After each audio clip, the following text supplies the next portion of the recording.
want to thank everybody for joining us today. Today we're for today's Connected Nation workshop. We're having a spotlight on community progress. We've got a number of folks that have joined us from 3 different communities. As a bit of housekeeping, I want to remind everybody that the session is being recorded, be available in a few days here to follow.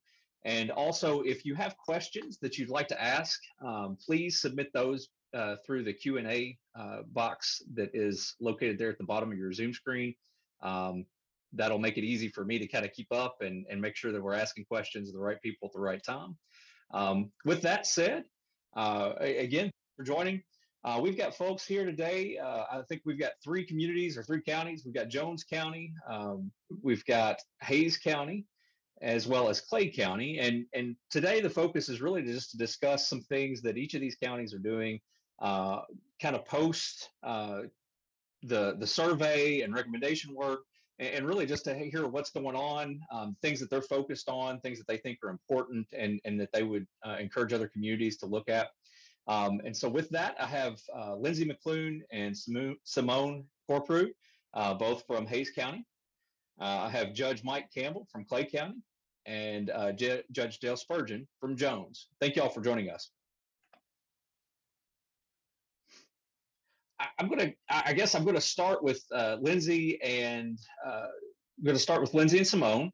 If you want to come off mute there, and if you don't mind, just kind of give us an idea what your role is, some of the things that maybe you're starting to work on, and kind of give us an idea of why you're with us today, I guess. Yeah, sure. So my name is Simone Corprew, and I am one of the grant writers with Hays County. We are currently wrapping up our survey. We've got, I think, 2 full weeks left after this week. So we're excited about that and just kind of pushing through towards the end. But like Wes said, we are the grant writers for Hays County. So we are both full-time grant writers. We service all of the departments in the county. And Hays County is a very interesting area because we are growing at an astronomical rate. With the last census, we were just under 250,000 people. So that presents its own challenges, but we're very excited to be here today. Hi, everyone. I am Lindsay McClune. I work alongside with Simone. She actually summed it up very nicely as far as where we're at kind of right now. I started with the county in 2017, and honestly, since then, there have been a lot of growth and a lot of changes. So I am thankful to have a partner to work with now at the county, and yeah, I'm happy to discuss our role and kind of how beneficial grant writing in general can be for the communities.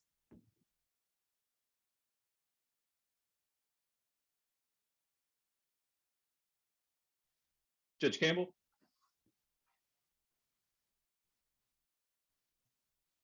Yes, sir.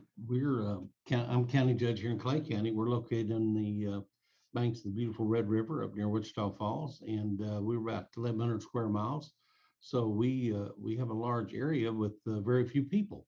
I always like to joke and tell folks that we've got more cows than we got people, and we kind of like it that way, actually, to tell you the truth.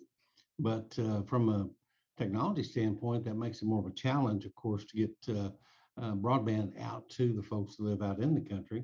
We're making good progress.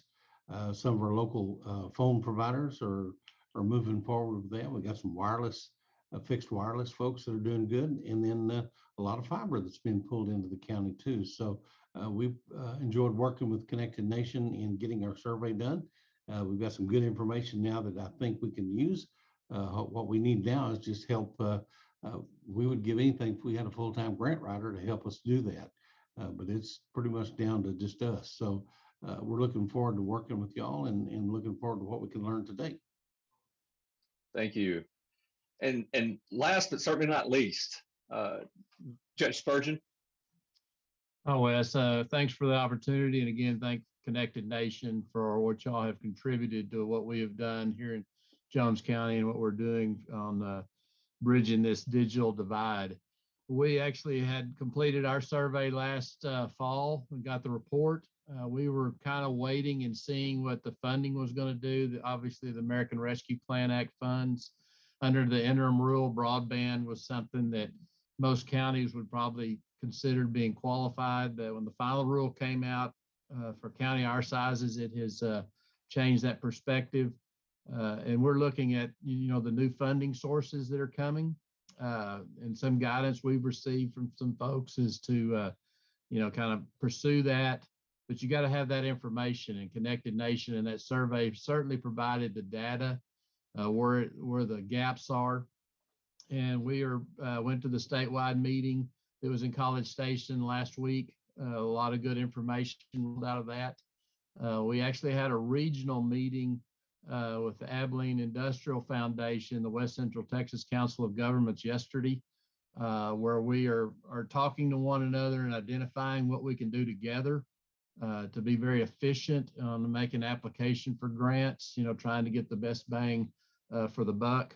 And so we will now move forward with our stakeholders here, our community leaders, and following up with this data and formulate a plan. We've got a couple of service providers that have expressed some interest, and we're in having conversations with them on what they're bringing to the table and what products would be beneficial. Interesting, yesterday, the new standard, I think originally when this started, it was 25 download, 3 up, and now it's 100 download, 20 up. And then those specific service points, 1 gig up and down. And so when we see that new information, it really gives some highlight and some guidance on what we need to be crafting our proposals and what we're going to be submitting for, see if we can get qualified for funding. Obviously, it's going to be competitive, but the opportunities here. Jones County is north of Abilene. Actually, part of the city of Abilene comes up into Jones County. So we're seeing growth on the northern, southern end of Jones County coming out of Abilene. And people want this product. When they came out and talked about doing this survey, looking at the history of Jones County, the way it developed is where the railroads went. And I told a lot of people, I said, this is what's going to decide the future, is that broadband connectivity is the new railroad. And the communities and the areas that have it will have a great opportunity, and we need to take advantage of it. So we look forward to the conversation today, Wes, and thanks again. Thank you. Thanks to all for taking time today. You're all very busy people, and so taking the time to discuss today, and we're going to go ahead and focus with Simone and Lindsay. Because you guys are you're grant writers. You're a little, you don't have your survey results completed yet. You're still in that process, but ultimately you're starting to prepare for the future, right? And how to take data, just kind of getting ready. So I guess I would be curious, and I think some of our audience would be curious to hear some of the steps that you all are taking right now to begin to prepare. And it's something that we often talk about in communities is to begin to prepare for grants. Even though we don't know what all the ins and outs are going to be, what is it like to prepare for something that you don't know all the ins and outs for, but being in a position where when that comes out, you can hit the ground running with information that you expect to have coming from the survey and other things that other resources that you would maybe promote or tell other folks to kind of prepare and be ready for? Yeah, so I think a lot of it is going to kind of depend on where an entity, like if you've ever applied for a grant before. If you've never applied for a grant before, there are certain steps that need to be taken, especially for this federal funding. You're going to need what's referred to as a UEI, or a unique entity identifier. And those can be registered through sam.gov. So you will register, and your county or your government will receive that number. And that is needed for, I believe, every federal grant, and honestly, most state grants as well. So if you've never even applied for a grant, that's definitely a good first step. But as far as what Lindsay and I are doing right now, although we don't have our survey results back, we do kind of have a feel of areas that we know are, struggling with connectivity. So we're looking at those areas, we're talking to those commissioners, we're looking at funding sources and trying to stay up to date. And things are changing all the time. New information comes out, new standards come out. So we're just trying to read about it, stay up to date. When Lindsay and I first started this broadband journey, back before we got in touch with Connected Nation, we very quickly realized that we had no idea what we didn't know. we would go to apply for these grants and they would ask us questions and we just kind of looked at each other. We're like, we don't even know what that means. So finding Connected Nation was really a great first step for us in this process. And, accepting that we are not experts in every area. Like I said, we are grant writers for the whole county. We work with every department. So just making sure that we are forming those relationships with people who are experts on the matter, people, in this case, like Connected Nation. We're reading what we can read and we know where we're at. So when those funding sources do open, we're ready to hit the ground running with an application. Just to add to that, I would also say coordinating and finding a specific contact at the agency that you're looking at trying to get the funding from.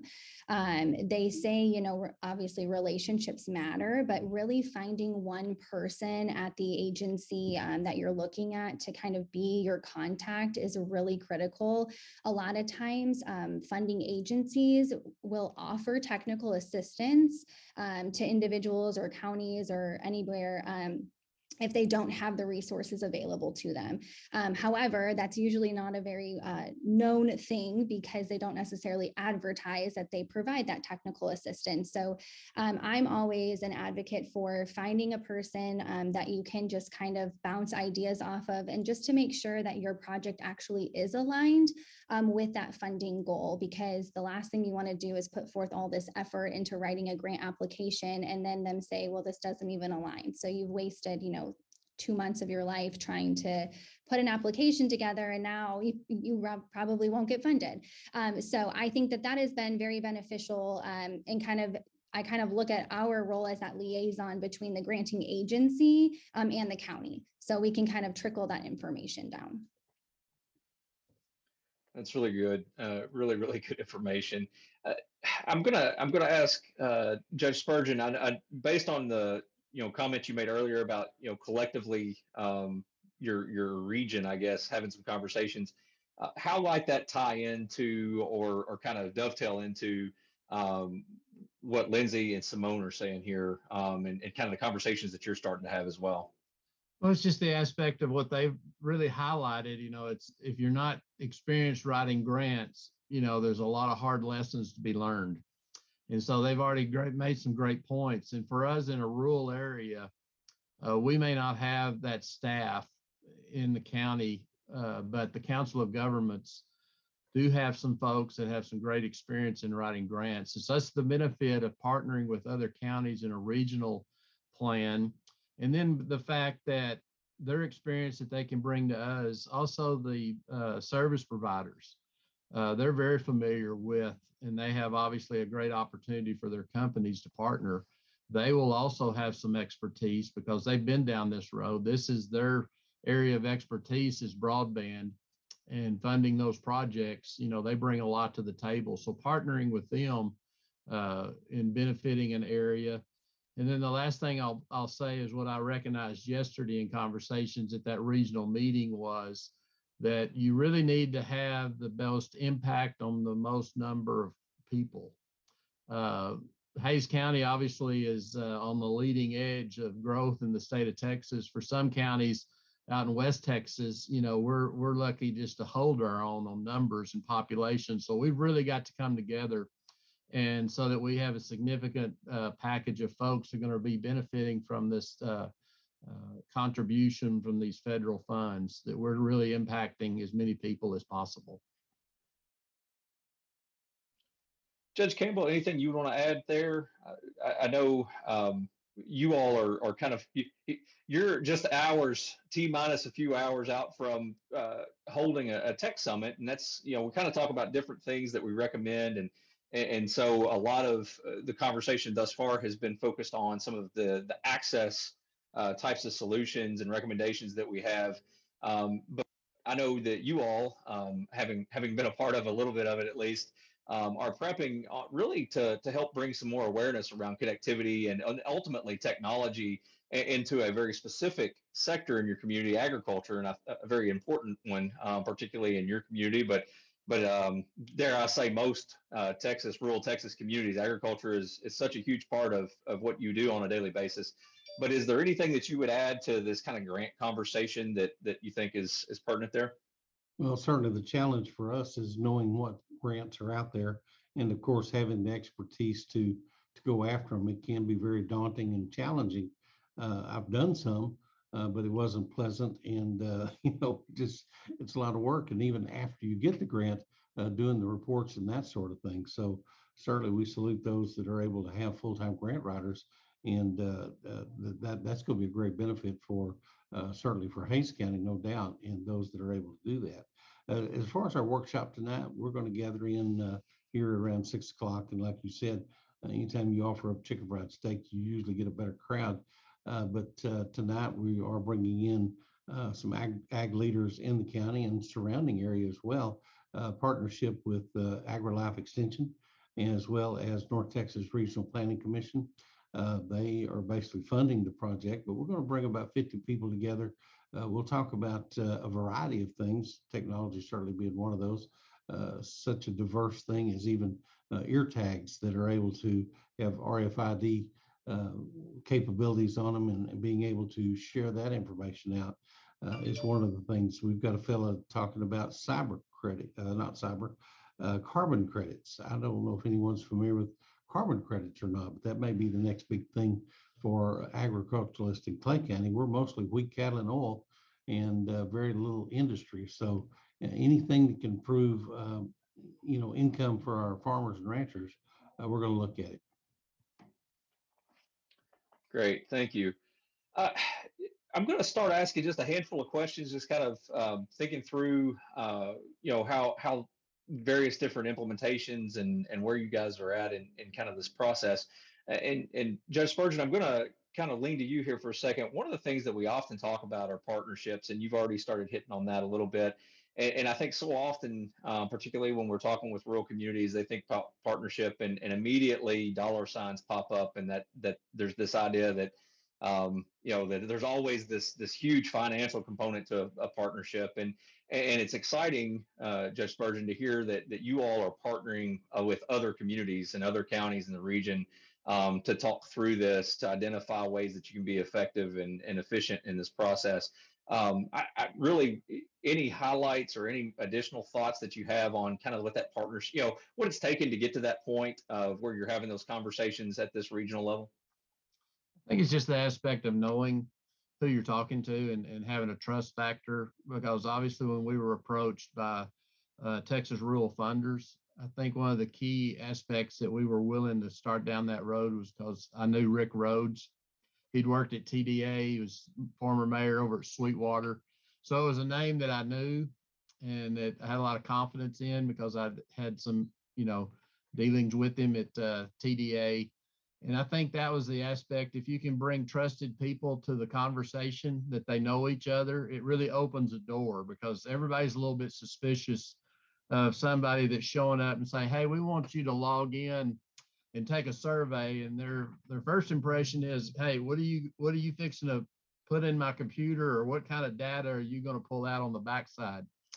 And so we kind of had to go through that aspect. But this is all new for rural Texas. It's something that's really come on us suddenly, and we've suddenly realized that, we've got to have this utility. It was a luxury. Thought it was just available for the big cities, but it is actually works very well in a rural setting, and it's just something that's a huge factor. And so conversations and phone calls, it takes effort. It takes going and talking to people. It's just that old retail process of seeing people, but it really is beneficial if you've got somebody that has been through it and brings some level of confidence that, gosh, these folks, we can trust them, and let's see how far we can go and, get our questions answered. It's just like anything else. It's just, you got to get to know people, and it's just pick up the phone and make a phone call and say, we have an opportunity here. I would sure like to visit with you about what would benefit our region, and don't be hesitant to do that, because that's what it's going to take. Judge or Simone and Lindsay, anything that you would want to add to that? Yeah, Judge Spurgeon did a great job talking about how the relationships are so important. those connections that, we build, specifically talking about, grants, funding. Like Lindsay said, it's important to find those direct contacts at agencies that you can have those back and forth conversations with. Hayes County was so fortunate that we were able to get our Connected Nation survey funded by the St. David's Foundation. And the St. David's Foundation is actually who even put us in contact with Connected Nation in the first place, because we were kind of, dead in the water over there, not sure what we were doing. And we were able to form this relationship, and we're so thankful to them and so thankful for everything that they have done for us. But, that's another way, because the St. David's Foundation we got in contact with through another funding opportunity, and now that relationship has built and built and built. And so I would just say, if you are looking into funding opportunities, building those connections between agencies, but also between different foundations, different nonprofits, different community leaders, you never know who is going to steer you in a certain direction that may be exactly what you're looking for.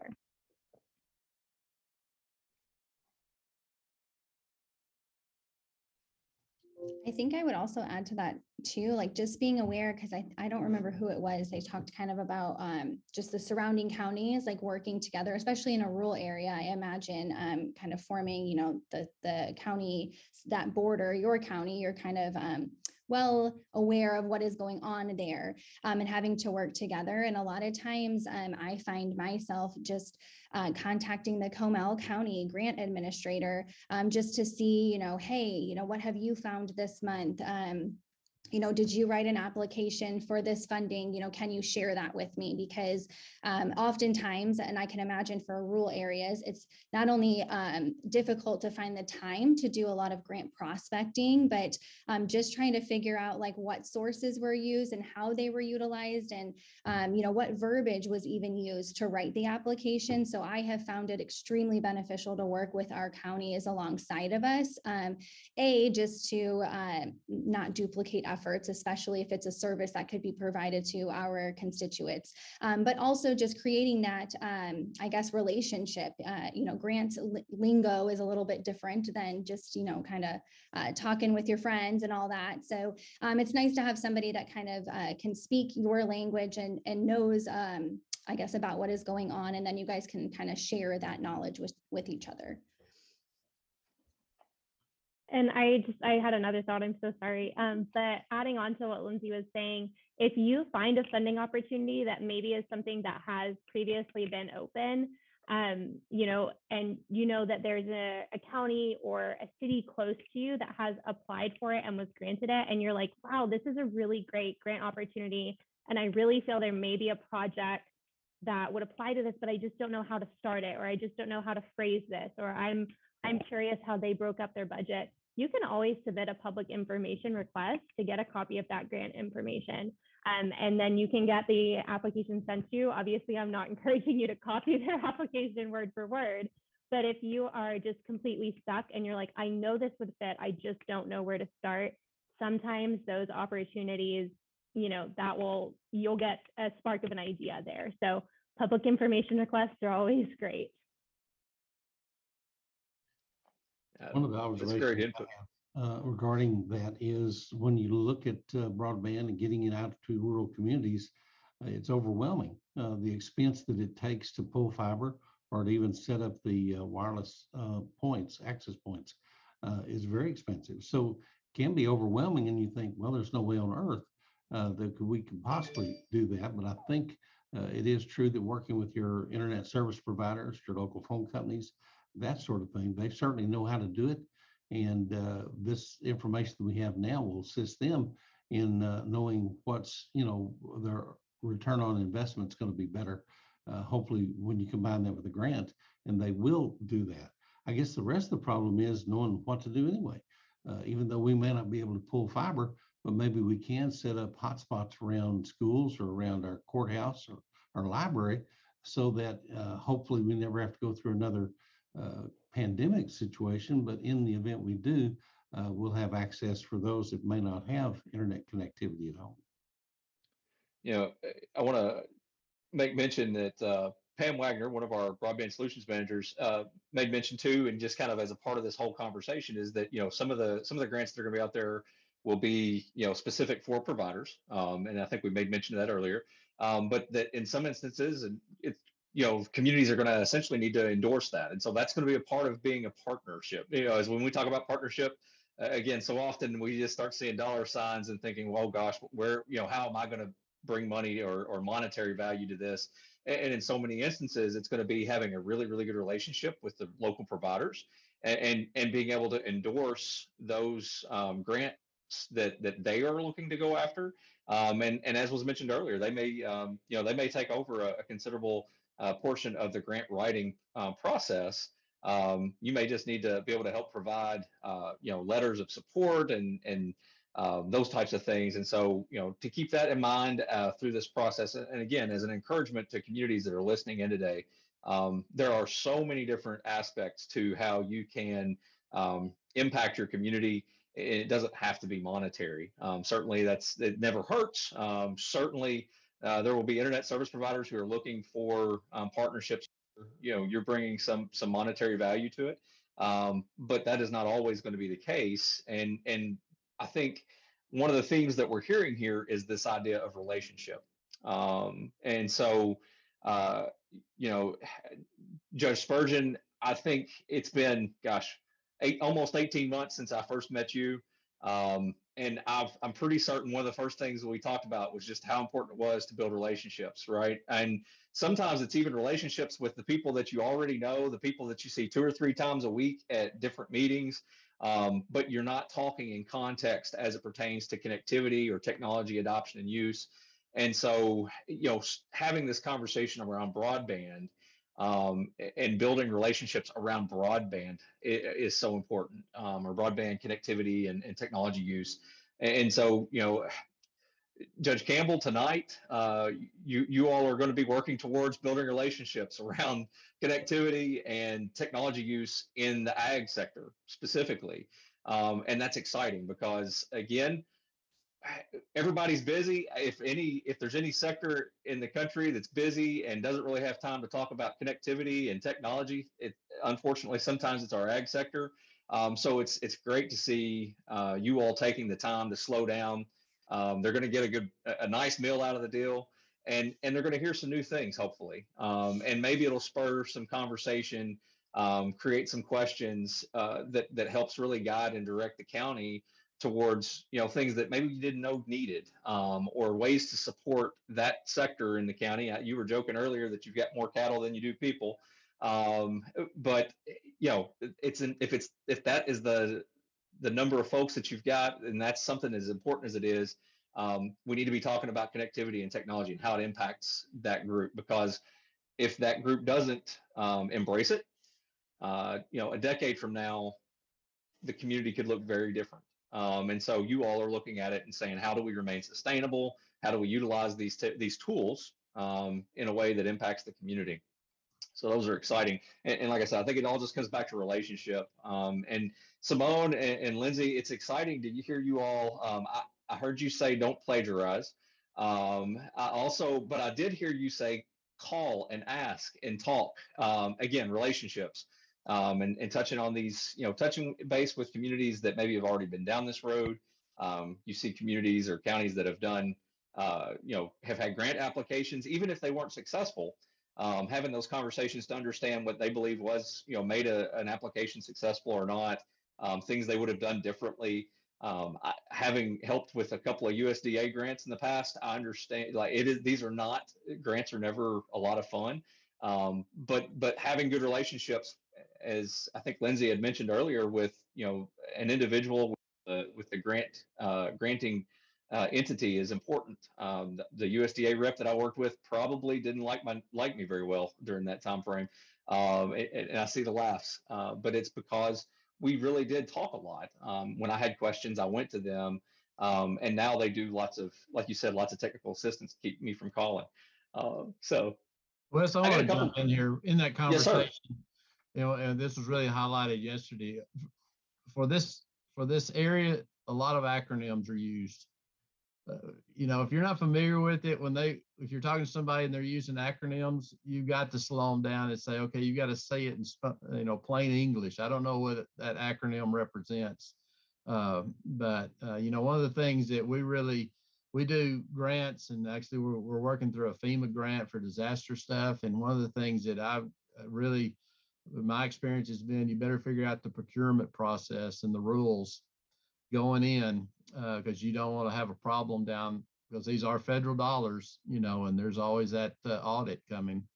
And so I don't know if Simone or Lindsay wants to chime in on their experience on that, just staying in compliance and doing the reporting. But, I think that's a huge issue. If you're not familiar with it, you need to be aware of.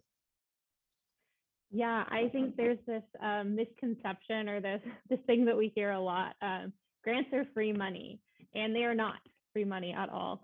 Clearly Case County, pays for two of us to be here. So in that sense, it's not free money, but there's so much that goes into it. We don't write a grant and then wash our hands of it and say, okay, we're done. There's a lot that goes into it. There's reporting requirements from both the financial and the programmatic side. And so making sure that everybody is kind of on the same page. It's really important when you start the application process that you kind of keep your financial officers up to date, your auditing officer, whoever it is in your instance, letting them know this is what we're applying for, this is how much we're applying. And then just making sure that everybody is on the same page as we go along, making sure that your finances it's being spent as it's supposed to be spent, and that programmatic reports are turned in on time, because the last thing you want to do is just submit a grant and then never submit a report, because those agencies will not be very happy with you. Yeah, and to kind of play off of that, being in contact, yes, especially with the auditing or purchasing departments is really critical. But one thing that the county did that I found beneficial with procurement specifically is I had requested that we adopt all of the federal language in our procurement policy. So that way our procurement policy as related to grants, because I know adopting the federal guidelines as a kind of blanket can be a little much of a pain. But for grants specifically, because what I had noticed was even if it was state funding, sometimes there was this interpretation battle that would kind of be happening when the audit would come. And I kind of proposed the idea of let's just put all of the federal procurement language in our county procurement policy. That way, our local level policy already has this lingo in there, and we already have to follow it. And honestly, one of my biggest suggestions, and I actually learned this from TxDOT, is I send over the contracts, anything that we're purchasing, I send contracts, subcontracts over to the granting agency first to make sure that they are aware of what it is that we're doing. It makes the process a little bit longer, but I have found that by submitting our procurement sort of policies and everything to the agency up front, they could kind of help us in the beginning rather than waiting till the grant has ended for them to say, hey, did you do this, that, and the other? And then us have to go digging for all of this information. So I have found, especially with procurement, it just being beneficial to have the federal language in our procurement policy and just communicate with the agency up front and say, this is our procurement policy. Like, is this okay? Because I ran into, when I first started with the county, that was actually the biggest issue was procurement. We had this huge issue with the general land office. And so we got it all figured out and it was great, but it was a huge learning process. And I learned more about procurement than I probably ever wanted to. But it was a great lesson to learn. And honestly, now I'm like, all right, we can purchase this and that. And, you have to code certain things and keep it, especially if it's grant funding, you've got to keep it for, 10 years or whatever the policy is. But yes, I think communicating ahead of time has been the most beneficial thing for me, and making sure that they review any of our documentation before we move forward. Because executing a contract and then having them tell me that this is not okay is very frustrating. Well, I'll try to transition here, take the next handful of minutes here to maybe answer a few questions. And so if you've got questions and you haven't submitted those, and again, you can do that in the Q&A. There's been a couple of comments in the chat box that we'll touch base on too. But certainly now's a great time to throw those questions in Q&A, and we'll try to address as many of those as possible. I had one of the questions that has come in is from Judy Canales from she's down in Maverick County, and so one of the questions she's got is, what strategies did you all use as they're kind of wrapping up their survey process as well? What are some of the strategies that you use to get community members to take the survey, particularly those who may already have better service at their home than others? And I'm going to kind of bring that together with another question. So kind of maybe two parts here. How supportive have your communities been of this conversation and this process around broadband connectivity and technology adoption and use and access? So I guess those two things there. What strategies do you have, and how supportive have your communities been in this conversation? I'll jump in and get my answer in. We've been really fortunate that people, when we got the word out, we had this steering committee put together. People were enthusiastic because they recognized what they were missing out on and what the need was going to be going forward. And so we had leadership in various groups that were following up with their membership, encouraging them to take the survey. And that was just the aspect of the time frame that we were doing our survey was, in 21, we're still kind of in a lockdown on COVID and, restricted access. So they recognized that they were really motivated to understand they needed some new way to communicate or stay in touch with one another. And then the telemed aspect of that, my parents are in their 80s. Obviously, they were reluctant to go anywhere, and they did not have internet service at their home, and they still don't, but they do have cell phones. And so they just got a little glimpse of what they could do, with visiting with a doctor on a cell phone. And there's no telling what the technology is going to be in the future if they were, connected with a broadband service and the services that would be readily available for them. And so our folks were encouraged and excited that we were looking at this and potentially bringing this service to them.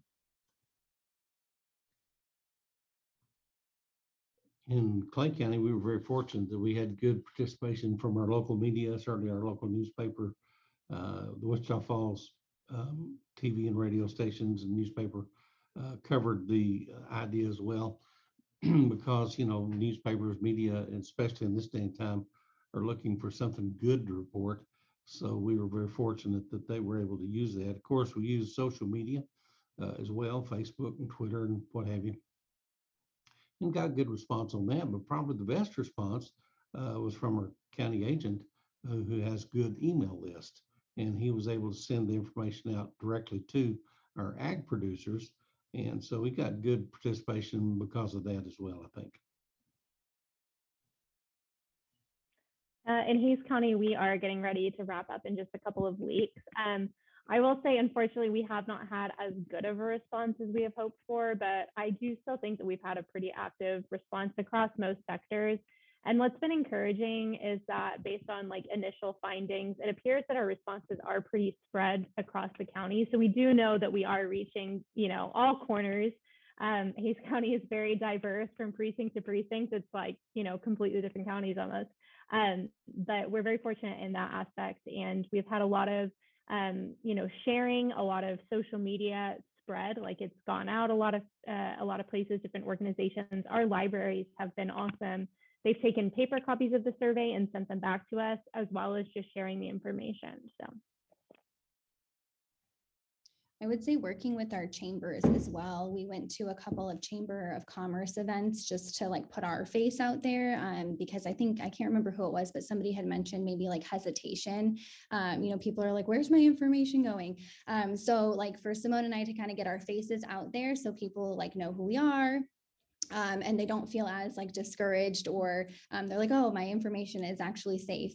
And then same with the email list. I feel like we've had pretty decent success with that. And then our food bank as well. They've helped us when they go to distribute food at different sites. They take a stack of the paper surveys just for that harder to reach population, and for the population that maybe do not have access to the internet right now. So I think that those were probably our biggest turnarounds, I guess, with the best numbers. I want to just jump in and say, because that second part of it, how do you get somebody that's got good service at their home, that they may be satisfied with what they have? We have really not seen that. I think those folks have recognized what benefits they have.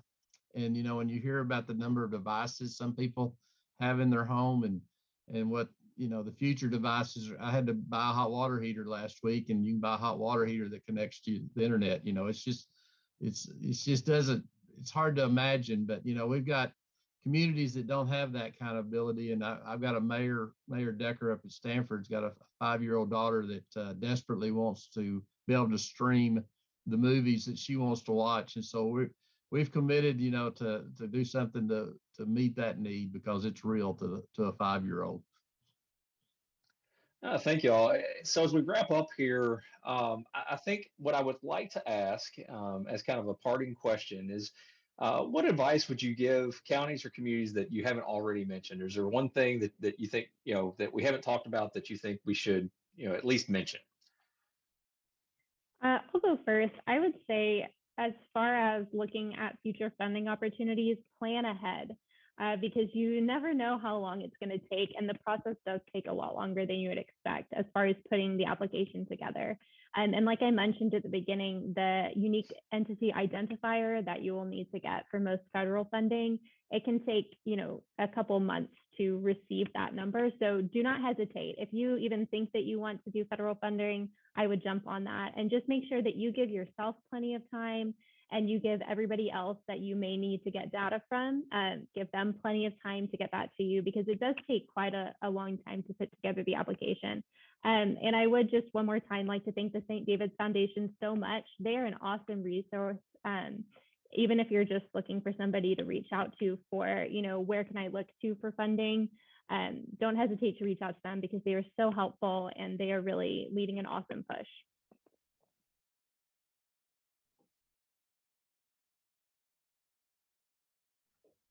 I would also say too, you know, now that we have met some of you, you know, you are welcome to utilize myself and Simone as a contact person. Especially, I know, like, being in an area where you don't have really the resources or the personnel to dedicate to something like this. You know, we get paid for this type of stuff, and a lot of times, you know, maybe the grants that you guys are looking into, we might have a plethora of knowledge that we can just offer you. It might not be something that the county is pursuing themselves, but I think that kind of goes back to that relationship aspect. You know, just it never hurts to ask. Asking people just kind of what their thoughts are, and kind of bringing everybody to the table to see, you know, where we're kind of at with funding or projects and things like that. So.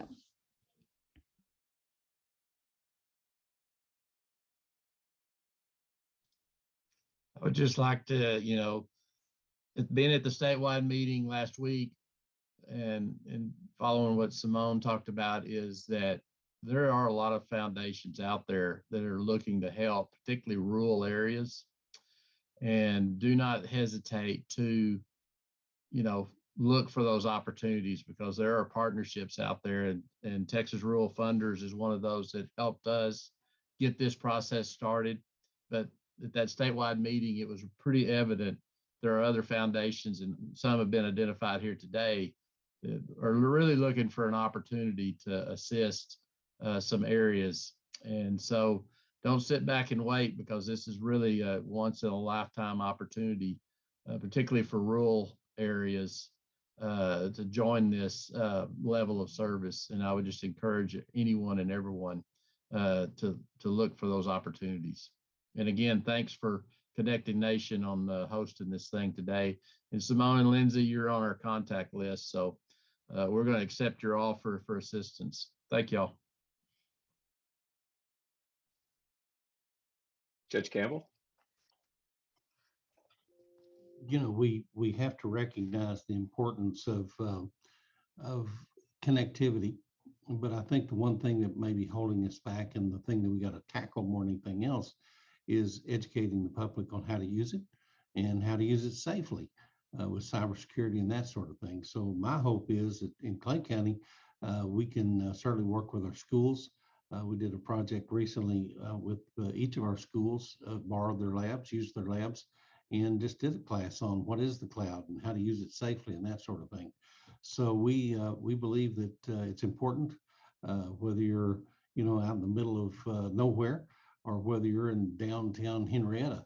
It's important that you have good connectivity, and certainly we appreciate the fact that this is as Judge Spurgeon said, a once in a lifetime opportunity that we've never really had an opportunity to even consider before. So we're looking forward to taking advantage of that. Thank you, Judge. We'll go ahead and wrap us up here. I want to thank each of our panelists today for joining us. Number one, for taking the time to be with us, but more importantly, the leadership that you all provide in each of your communities, having worked with our broadband solutions managers that are kind of our interface with you all on a more regular basis. I hear pretty often the great things that you all do, and thank you for being leaders there and being willing to join us today to show things that you're doing, offer some encouragement, and really become leaders at a broader level. One quick note from Eric Anderson, just making note for any of the communities that are in Lower Colorado River Authority, so LCRA service areas, said to reach out there, especially if you're interested in discussions around middle mile. I know that's something that LCRA has been discussing with many of the communities.